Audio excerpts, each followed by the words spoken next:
Hello दोस्तों, हमारे blog में बनिए। हम आए हैं वीडियो शूट करने के लिए। अब ट्रैक्टर का सीन है, देखो। हाय बोलो, दोस्तों को हाय बोलो। जा रहे हैं वीडियो शूट करने के लिए, खेत जोताने के लिए काम आए हैं। देख लो, ये जोते लाए सौरभ सीखने के लिए आए हैं।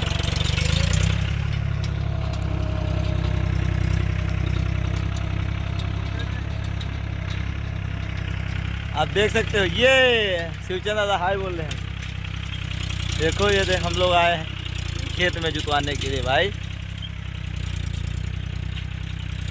अब इसी में सीन होगी, थोड़ी सीन इसकी लेंगे, बाकी आगे नेक्स्ट वीडियो में लेंगे। दोस्तों देखते रहना। शिवचंद दादा कैसा लग रहा? बढ़िया लगा। अच्छा, देखो एक ट्रैक्टर उधर खड़ा है, ये कहाँ, वो दे भैंस के सामने जस्ट।